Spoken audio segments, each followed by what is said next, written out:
আমরা উভয়ই মুখাতাব।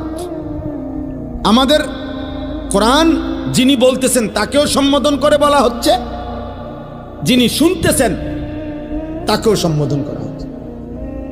কোরআনুল কারীমের মধ্যে আছে আল্লাহ তাআলা নবীজিকে বলছেন সাল্লাল্লাহু আলাইহি সাল্লাম, ফাকাতিল ফি সাবিলিল্লাহ লা তুকাল্লাফু ইল্লা নাফসাক ওয়া হাররিদিল মুমিনিন।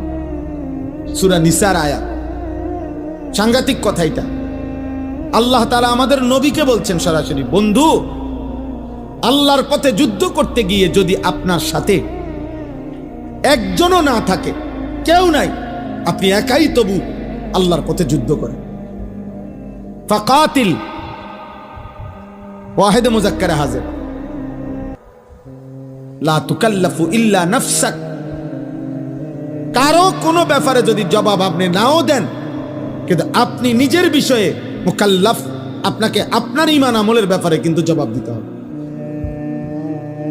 লা তুকাল্লাফু ইল্লা নাফসাকা, শেষ পর্যন্ত একা হলেও আপনি মুকাল্লাফ।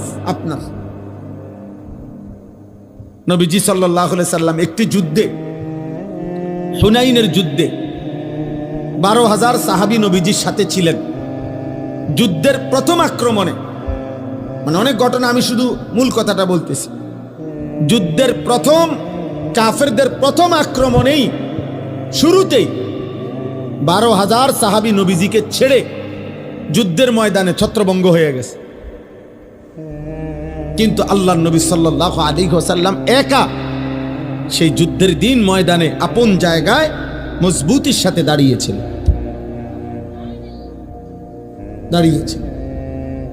তাহলে সেদিন যদি নবী বলতেন, আল্লাহ 12,000 সাহাবী আমার চলে গেছে, সরে গেছে দেখা আমিও দৌড় দিছি, আল্লাহ বলবে না বন্ধু, আপনি এটার হিসাব দেন আগে, আপনি দৌড় দিলেন কেন? আবু বকর, ওমর, ওসমান, আলী, হ্যাঁ করে আমি আলাদা জিগামু, তারার বিচার আমি তারটা করবো, কিন্তু আপনি দৌড় দিছেন কেন? আমাদের কি সমস্যা? তাহলে